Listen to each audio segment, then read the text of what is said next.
Kevin, do you want me to just act normal or Can you hear it now? look at the camera? And see, I can hear it.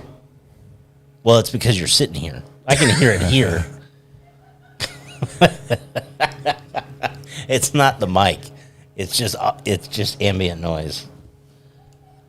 I can hear it through here,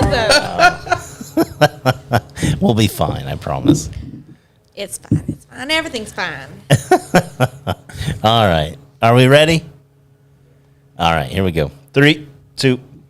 Welcome to the After Two Beers podcast. I'm Dutch Dalton, joined as always by Kimmy Gibbler. That's me. Gibbler, joining us tonight are a couple guys that we met via social media, and we couldn't be more excited to have them, and that's Jared and Kurt from the Steel Toes and Scoreboards podcast. How you guys doing? Yeah, how you doing? Good, buddy. How are you guys doing?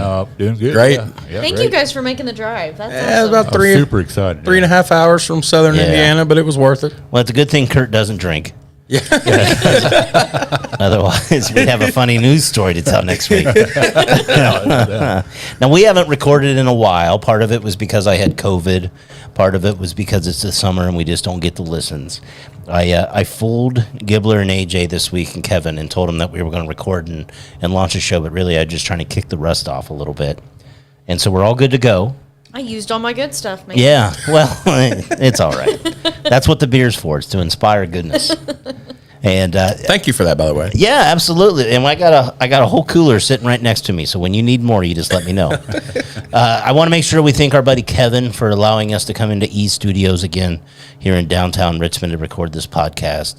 We also want to make sure we thank our Patreon sponsors that for some reason have stuck by our sides even through the absence. So without you guys, we couldn't do the show. It at least pays for our web page and our access to the World Wide Web. So thank you guys very, very much. Coming up on this week's show, we're going to talk about new jobs and why the man keeps you down. Just kind of a personal topic I can't wait to go into. And in our A to B history, we're going to talk about the best drinker of all time, Andre the Giant. Oh, I was like, what? That's like Who are we right up talking about? pro wrestling. That's like right up my alley. Oh, so. absolutely. That's the reason I picked it. And then lastly, in the interesting stories, the funny stories that we do, this one's not so much funny as much as it's just interesting as hell to me. And we're going to talk about that coming up. So that isn't much of a teaser to make people stay. It has to do with a family in Ohio, 2 families in Ohio, and weed and killing and all kinds of stuff. Oh, it sounds It's like the interesting. perfect recipe for. Oh, yeah. You know? I'm telling you, this story is a Netflix documentary waiting to happen. I mean, it's a 5-episoder. If we can make guarantee Tiger it. King like a whole deal, then this would definitely work. Yeah. So before we get going, I want to talk to Jared and Kurt real quick.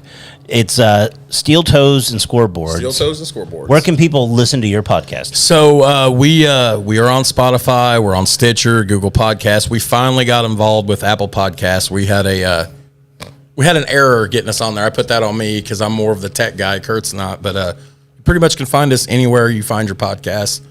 We are hosted through Podbean. You can find us also on Podbean's player. So. All right, hold on. I'm getting a beer. All right, I'm sorry.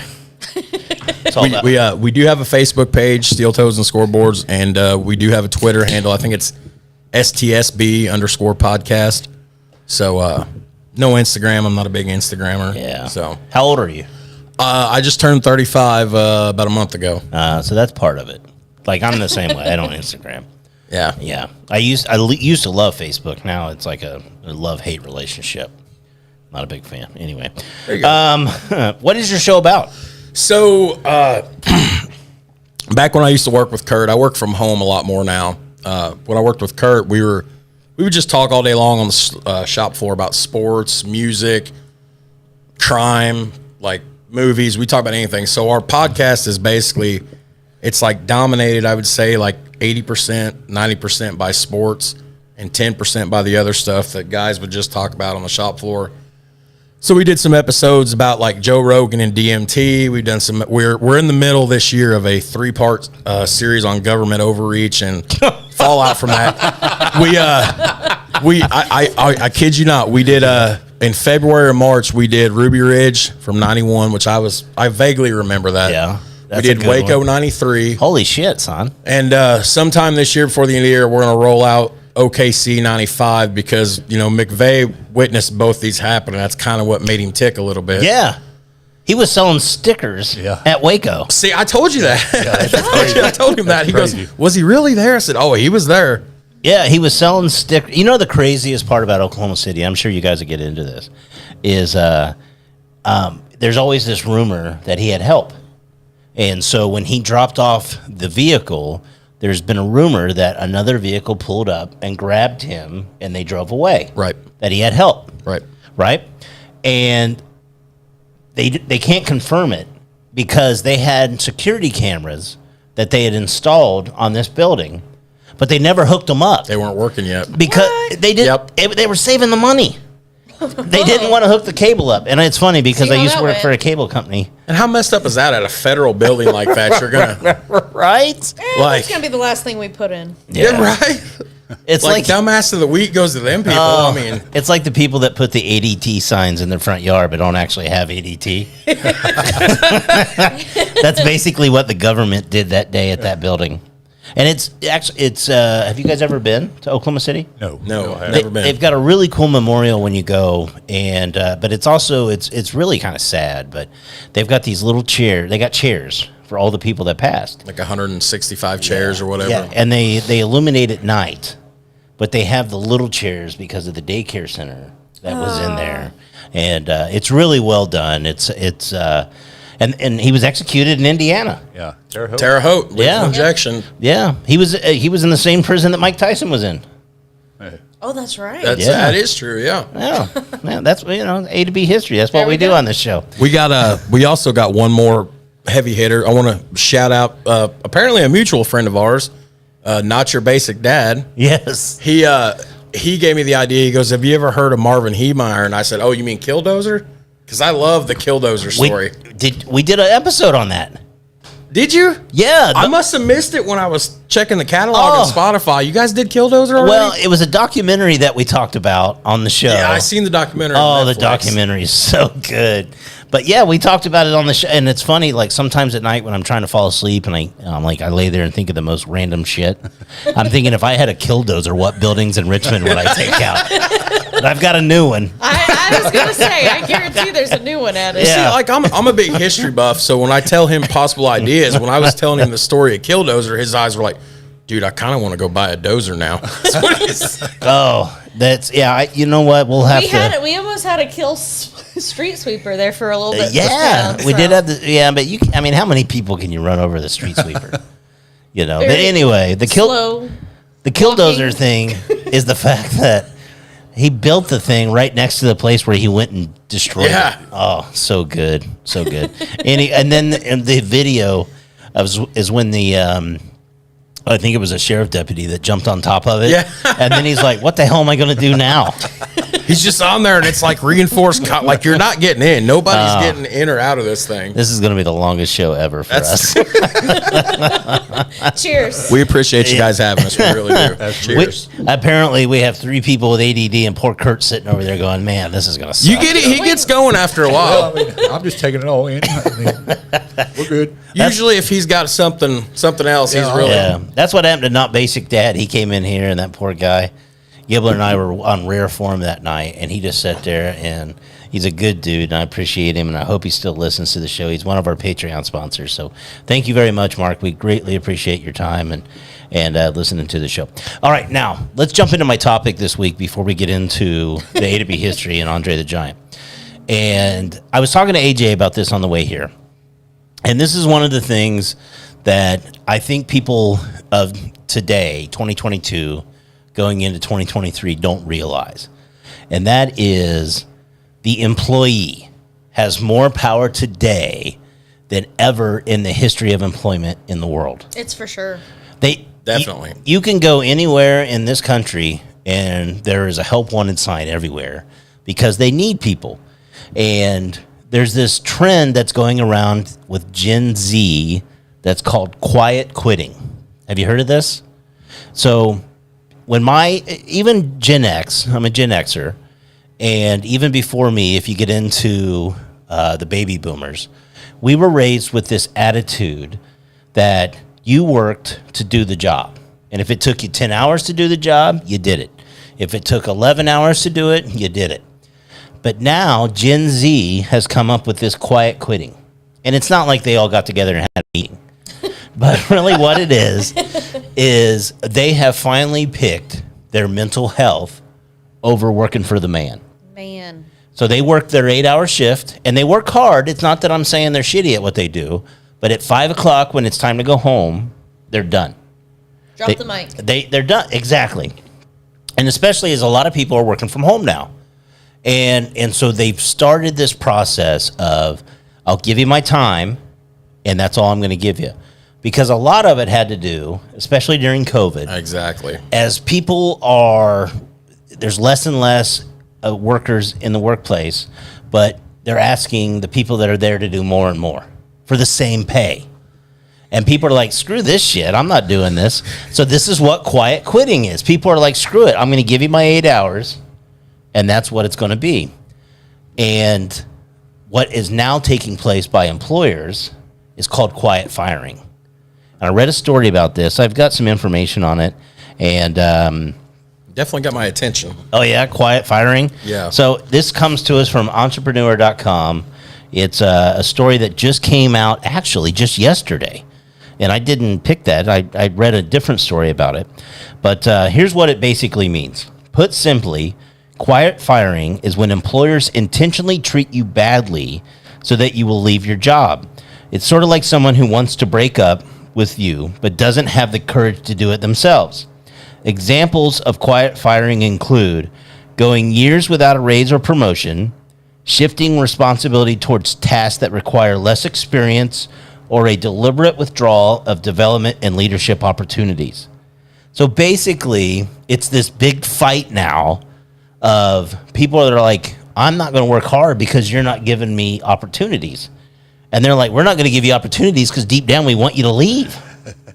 And that's where we're at today. That's kind of it's a real screwed up situation. It's Yes. kind of stupid, actually. It is really Yes. stupid because I can tell you right now that yes, there are a lot of for hire. There are a lot of people that don't want to work. Like the applicants right now it's terrible. But see, and I'm going to politely disagree with you on that. I don't think it's that people don't want to work. I think it's people don't want shit jobs anymore for shit pay. So That's true too. I walked into a convenience store that's not far from the place I used to work. And I shit you not, they have a sign that's hanging on their front counter that says hiring, and they're offering like $8.50 an hour. And I'm looking at it, and I'm like, $8.50 an hour in 2022. yeah. Right. I'm like, I don't even know how you make it on minimum wage, let alone $8.50 an hour. The lady behind the counter is like, we can't get people to work because they'd rather just sit at home. I'm like, no, they don't want to work for $8.50 an hour. Who wants to work for $8.50 an hour? Especially in retail at a gas station. I guarantee you deal with some assholes every day. And if it's a gas station, definitely at risk of getting held up and shit. Yeah, well, that too. So here's some examples of quiet firing. So actually, I may piss off a lot of people as I go through these. Okay. And That's okay with me. well, you're going to sit at home, you're going to go, fuck me, man, I'm being quiet fired. And I didn't even know it. Fired right now. Right? I already know this. Yeah, it's so true. All right, so here's one. You ask your boss for a one-on-one conversation. You want to have something to discuss them. Either it's your pay, either it's increased vacation time, you need different benefits, whatever, and they're missing in action. They're never available for you, or they'll tell you they'll meet, and then it always gets canceled. That's an example that they're quietly firing you. Okay. All right, here's another one. Lack of coaching and lack of feedback. They only call you in to rip your ass, but they don't want to coach you. They don't want to take the time to make you a better employee. Never get an attaboy. No. No positive reinforcement. And that reads in the next one. No recognition ever given. Over focus on busy work versus impactful work. I've had so many bosses that The analogy. I'm an analogy guy. That's fine. All right. Well, thank you. I'm glad you I love approve. good analogies, Dutch. I mean, it helps tell the story. No, you it know? just sounded funny. You're like, that's fine. You can do that. We're going to allow this. Proceed. So the analogy I have is like you're a hunter, and you go buy the most expensive hunting dog you can. You hunt raccoons, coon dog, and you spend $2,000 on this coon dog.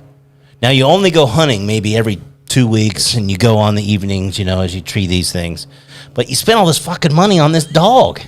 So all damn day, this dog is just sitting on the porch, and money's hard for you, times are tight, and you're pissed off as you're watching this $2,000 dog just sit there and do nothing. Now, meanwhile, it's a coon dog. It's not supposed to be out pulling weeds and shit, but it's just sitting there, and you're pissed off about it, right? So I've had these bosses that are like, we want you going out and doing this and doing that, and it's like, I don't even know why I'm doing this. This provides no value. And it's the whole thing about that guy just would rather have that dog chasing his tail the whole damn day because then he's busy, because I've paid money for you. And even though I don't have anything that you really need to do, that's not my fault, it's your fault. And I think that's what a lot of this is. You're seeing people now do busy work, and that's why they hate the idea of people working from home, because they can't keep their thumb on you to make sure that you're working all day. Right. But it's not about the number of hours a day you work. It's about what job they hired you to do, and are you accomplishing it at the level that needs to be accomplished. And to me, that's the important part. And that's what this whole quiet quitting is about. You guys really see me on soap. I never do this shit. No, I'm enjoying the hell out of this. Talk about government overreach. Hey, send it. All right, now here's two other ones, and this is just my opinion, and I would love to get all your guys' opinion on this. And I'm not saying I'm pro-union or anything, because, I don't know about union dues and shit, but the idea of the union is that it puts some of the power back into the employee and takes it away from the man who just wants to earn enough money so he can get his third house or his second jet. Second Ferrari, rich Right. bastard. My sons of bitches. So here's the first one. Gibbler and I used to work at the same company. We did different jobs, but let's say hypothetically we both did the same job. Okay. Okay? So the expectations for you and me are the exact same. As they should be. As they should be, because we're doing the same job.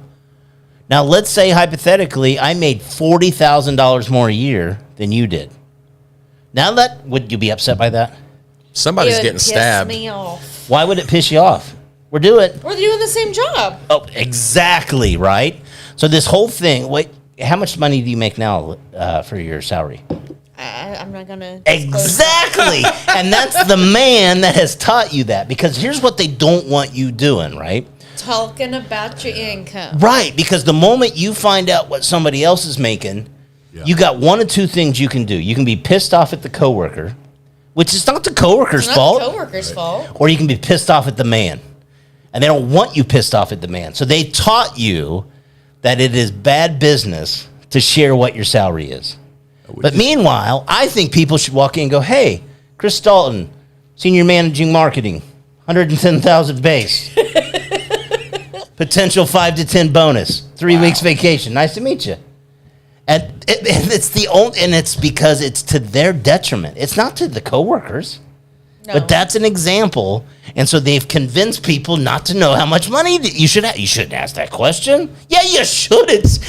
When athletes get signed to contracts, that's the first thing we want to know. Yeah, absolutely. Look at Deshaun Watson. That guy can pull his Peter out anytime he wants in Houston, and they give him $250 million. Right? Right? You do that one time in an office job, and And all of a sudden, you got to visit with the HR. Right, yeah. Here's the other one that I'm really, I hate this one. And I do not fucking understand why we do it. The 2-week notice. The 2-week notice is bullshit that's set up against the coworker or just workers in general, right? You go in, you say, hey, man, I'm just going to let you know I'm going to leave because you've been quiet firing me for the last 19 years. And so I'm going to be out. So I'm going to give you ample time to find my replacement, which you basically have already found because you've made me train him for the last 6 months. Right? You see that shit happen, right? They bring this guy in that they're clearly paying less than you. They expect them to do the exact same job because they don't have to give them a pension. They don't have to give them the benefits.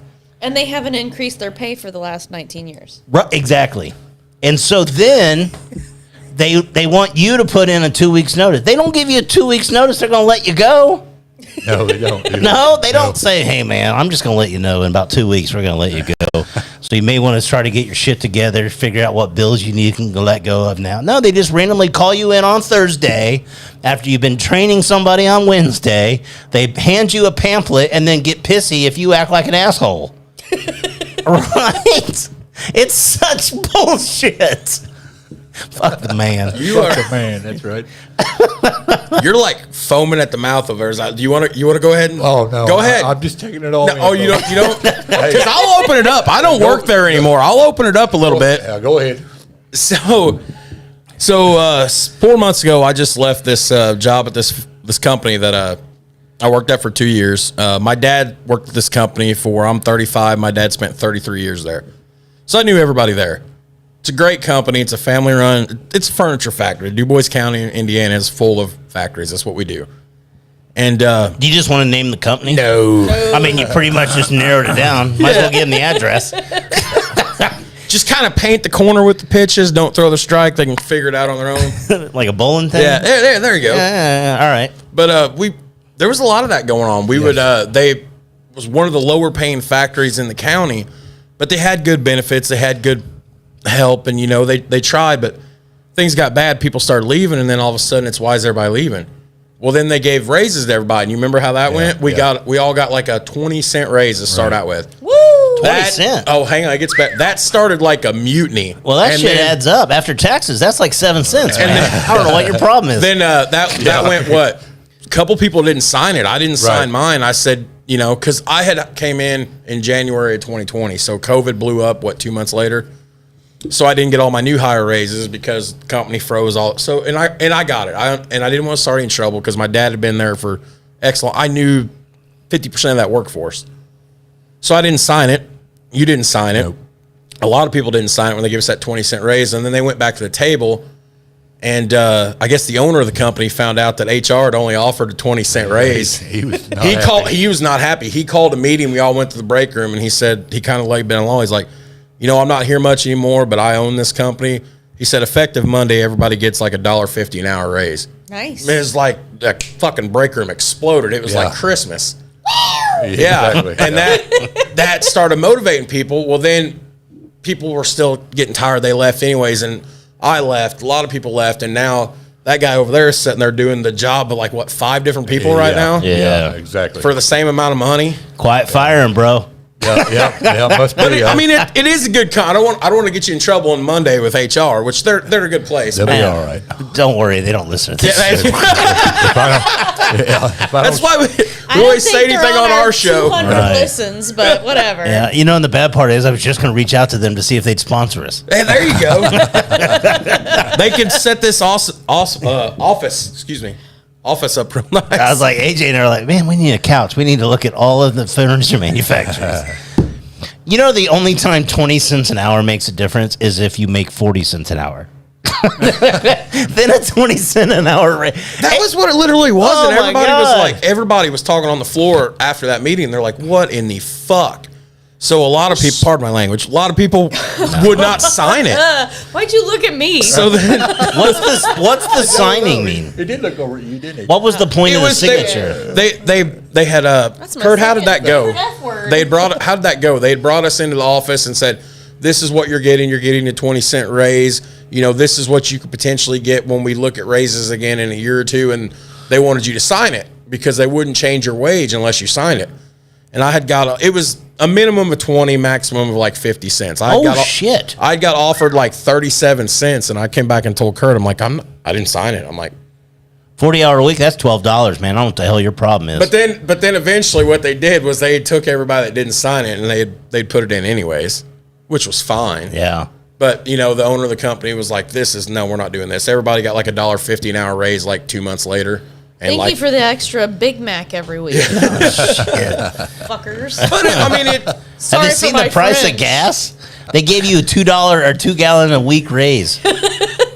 But that's how things are done down there where we're at with all the factories in Du Bois County. I mean, It's not even just you guys. I probably. well, I mean, No. Here- that's what we're used to. It's all blue collar down there. Up here, I'm sure it's still blue collar, but it might be a little more. We don't white even collar have up that here. many blue collar, and I can promise you, there's not a lot of white collar jobs. It's the Rust Belt, and I actually did a study on this one time. This is really outside of after 2 beers, but if you look around throughout the entire Midwest, almost every single city has shown a decline in population. And it's because people are moving to the coasts. And part of that reason is because the Midwest was huge in manufacturing positions. In the past, a lot of people could live a really good middle income salary working at a factory, putting in your 40 hours a week, and you go home and you raise a family and everything's great. But those jobs are gone now. And a lot of people want to say it's because they're being moved to Mexico or they're being moved overseas, and they're not. No. They're being replaced by robots and computers and automation. I sold that shit for a living. And the facilities are just as busy and they're pumping out just as much material. But a manufacturing facility that may have had 1,100 employees before now has 300 employees because they don't need all those people anymore. It's not that their jobs are being moved elsewhere. And the ones that they are moving elsewhere, it's because the job is a simple job. And you were going to eventually get replaced anyways. The only city that I saw in this entire Midwest, this includes Chicago, this includes Indianapolis, Cleveland, Pittsburgh. The only one that grew was Indianapolis. And it was based on the fact that they were bringing in a lot of tech jobs. So it's got to be technology based. And this is why we've got to get past this whole thing that to be successful in life, you go to college. You don't have to go to college. Absolutely not. Go to a vocational school, learn how to weld, learn how to be a plumber. You can make $100,000 a year and you can be great. You can live a positive life. And a lot of these people can work for themselves. And you can pick the hours you want to work and make as much money as you want to work because college isn't for everybody. It's not. And a degree hanging on the wall doesn't make you a better employee than somebody else just because you wanted to spend the stupid amount of money it takes to get a degree. Amen. That is stupid amount of money. I graduated high school, and now you guys are going to laugh at me. I graduated high school in 2006. Why would I laugh about that? Because, I mean, to me, that's a long time ago. Oh, I know. thought you meant just the fact that you graduated high school. I was Shit, like, high five, your buddy. age. I think I might have been your age then. No, I'm kidding. So I graduated high school in 2006, and my mom was a fairly sick woman. So I applied for financial aid. I was going to go to a 2-year college. I was going to go to VU, Vincennes University. Degree in broadcasting, by the way. I didn't get enough financial aid, so I just decided to go in the workforce. So in 2006, you stick a 18, 19-year-old kid in a factory and give him $12 an hour to start. In 2006, that was pretty good money for being right out of high school, $12.50 an hour. So I never went back. No responsibility. No. Yeah, I literally, Children. I lived with my parents, and it was just like you chip in on groceries, you pay your car insurance, you pay your phone, and give us like an extra $50 a month for utilities or something. So it's kind of like half rent, and I did that willingly, not a problem. Kids I went to school with, I graduated with, all went to college. A lot of them went and got a business degree. You know what happened from like after they got out of high school for like the first 4 or 5 years after they got out of high school and got to graduated college? Their business degrees, nothing. They were all working in factories alongside me. We went through the worst recession Yes. since the Great Depression in the 30s. And you're right. And that's why I tell people today, especially in a community like this, they can't find truck drivers. And it's one of the most shit upon occupations that there is. And part of it's because people aren't coached into that. There's a lot of great kids that come out of high school that have been told you ain't shit unless you have a 4-year college degree. But you tell that kid, you put vocational classes back in high schools, you teach them how to weld, you teach them how to do those kinds of things. And it's better for the community that you're in too, because you pay people good money, then they have money that they can go and spend at your restaurants and at your boutiques and anything else. I mean, maybe not. I don't see a lot of welders that go into boutiques. You know what I'm getting at. Their lady friends like boutiques. But the point is that's what we need to get back to. And I think the other thing that I think I really want to get over to people, if you're between 40 to 55, 35 to 55, somewhere in there, you should be making the most money that you'll ever make in your life. And why I say that is when you come out of high school, come out of college, you're starting in a lot of entry-level positions, and it takes time to go up that ladder, regardless of what you're doing. And then once you get into your late 50s and 60s, you're kind of ramping down into your retirement. So you're going to work less hours, you're going to get less pay. You should be making the most money that you'll ever make right now. And if you're not making the money you want to make, now's the time to leave, because there are more opportunities and better jobs out today than ever before. And if you feel like you're being quietly fired, or you don't think you're making the money you deserve, or you don't make the benefits that you deserve, now's the time to go. Because you can find those jobs, and you got to build to your retirement. You can't build to your retirement when you're in your 60s. I feel like you're Tom Cruise right now, and I'm like, show me the money. Show me the money. Oh, I'm telling you, the one thing, and people shit on millennials and they shit on Gen Z and everything else, but the one thing that they've got right is they're the first generation that put their mental health ahead of making money for the man. And if you don't have your mental health right, you're not good for yourself. You're not good for your family. You're not good for your coworkers. You're not good for anybody. And you got to have your mental health right. And a lot of people's mental health starts where they go to work every day. We spend more time at our work than we do with family and friends and everything else. That should be the place that does not break down your mental health so bad. No, and it's so funny to me because I watch a lot of shows where these young kids will be like, I left the job because I wasn't happy there. It wasn't fun.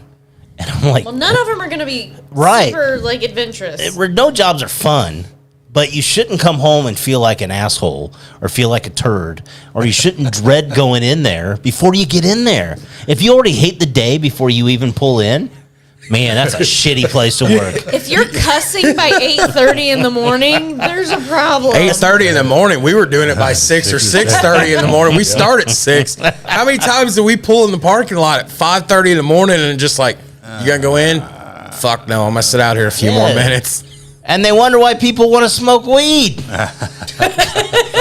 They won't let, you know what? They're like, your job sucks and we know it, and you're not even allowed to have the good weed.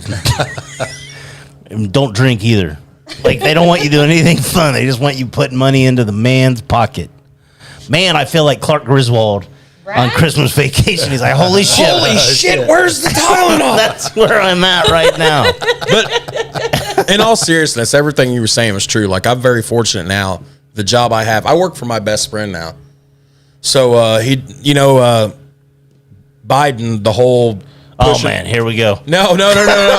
We don't do politics on this. We don't do politics, especially because it's after 2 beers. He's pushing information technology across the world. Everybody should have access to information.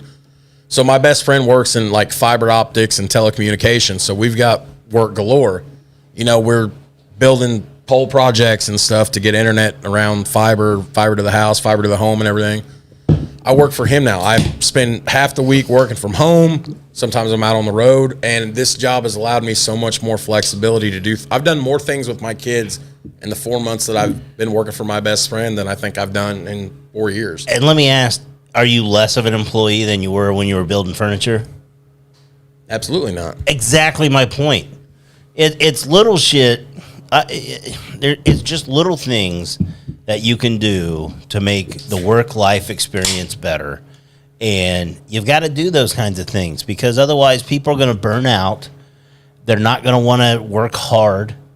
And you're going to end up with shit product. You're going to end up with shit employees and all those kinds of things. And it's just, I feel bad for people that work at factories for their whole life because they feel like they're stuck. They've got a mortgage they've got to pay. They don't have a college degree, so they don't feel like they can go anywhere. And in reality, if you get good workers, it doesn't matter what you do for a living. If you treat people right, they'll want to work for you. Right. What did you ask me when I came up to you? I came back from the office that day, and I had that exit interview.